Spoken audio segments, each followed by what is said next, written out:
meus amigos, continuamos nossa jornada conhecendo a Bíblia. Hoje o livro de Obadias, um dos profetas menores do Antigo Testamento, um dos menores livros da Bíblia.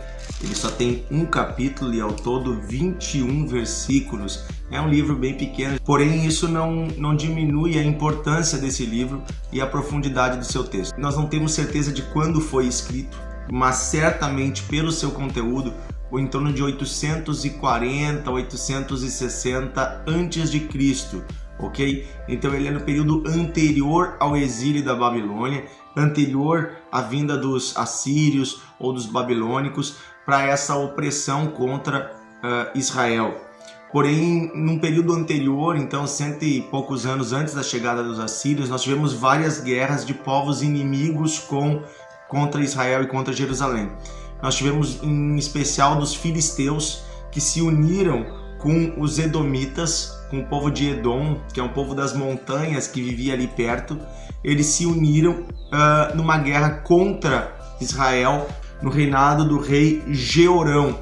E Israel ficou destruída, foi derrotada por eles. E eles conseguiram por um tempo dominar, até que então Israel retomou o domínio, sobre o seu território.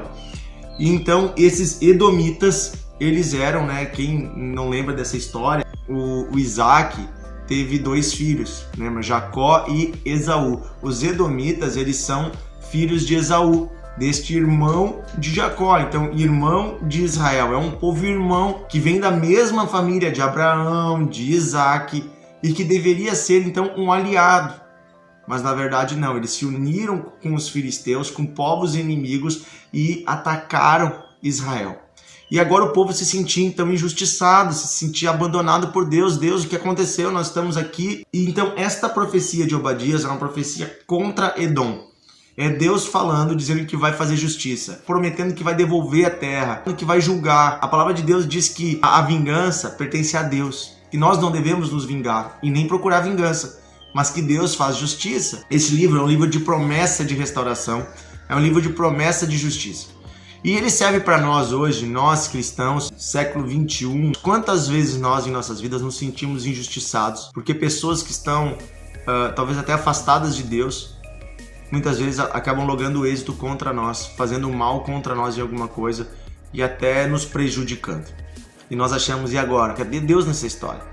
Eu tô aqui, tô buscando, tô servindo a Deus e os maus estão triunfando. E talvez até pessoas que são nossos irmãos, entre aspas, estão triunfando, fazendo mal, se unindo com inimigos. Nós olhamos isso assim no sentido até da expansão do evangelho. Quantas vezes pessoas mentirosas, falsos profetas, falsos líderes prosperam, entre aspas, roubando pessoas da sua integridade, mentindo para elas. E a gente pensa, Senhor, até quando vão prosperar os maus? E aqui Deus promete, a justiça dele está por vir, que ele sempre está atento. E exatamente isso aconteceu. Aqui ele vai dizer, que as montanhas de Edom serão assoladas, e elas foram. Hoje em dia ninguém sabe quem é Edom. Edom não existe, mas Israel ainda existe. A igreja também existe. Veja, a história e o tempo prova quem Deus guarda. Os edomitas não foram guardados.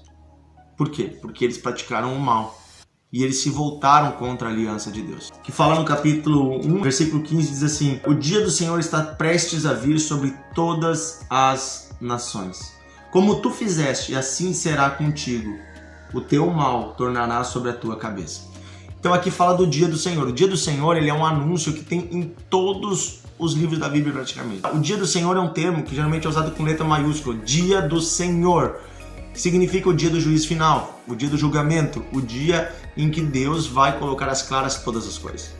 E aqui está dizendo que esse dia vai chegar para todas as nações. O dia do Senhor também era entendido como um dia de julgamento secular, terreno, onde Deus muitas vezes fazia julgamento sobre uma nação por meio de uma situação, de uma guerra, de algo para resolver a iniquidade. Porém, nós entendemos biblicamente que o dia do Senhor é muito mais amplo que isso. O dia em que todos estaremos diante de Deus. Todos vão ressuscitar para esse dia, bons e maus. Uns para serem condenados e outros para serem justificados, recebidos no reino de Deus.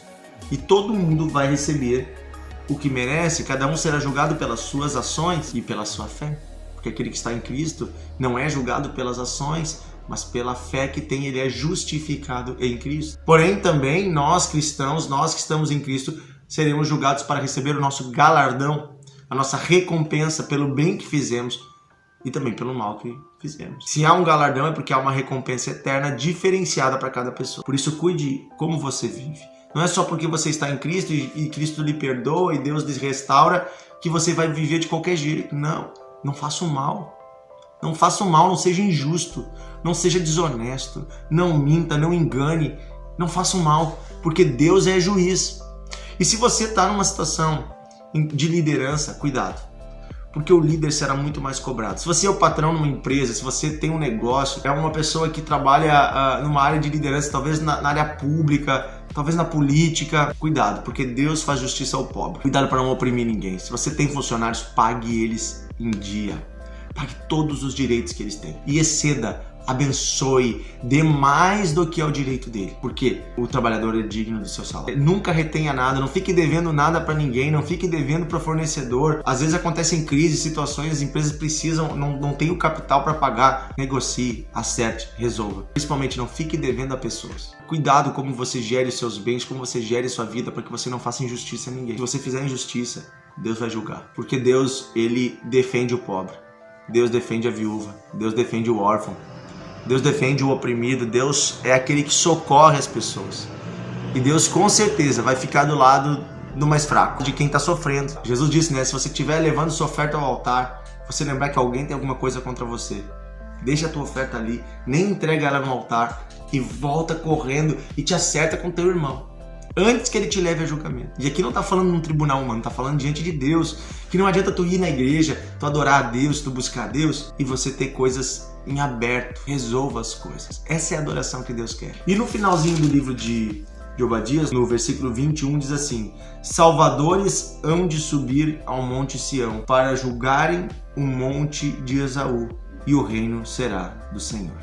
É interessante que esses salvadores se remete a Jesus Cristo e aos filhos do reino de Deus, que vão salvar, que é uma palavra para Israel daquela época, sim, eram os soldados que iriam salvar a cidade santa, mas também profeticamente fala da vinda de um Salvador, que traria outros salvadores. Quem são esses salvadores? Somos nós, cristãos, pequenos cristos, que somos enviados ao mundo para estabelecer o reino de Deus, para salvar o mundo. Ele profetiza que salvadores viriam.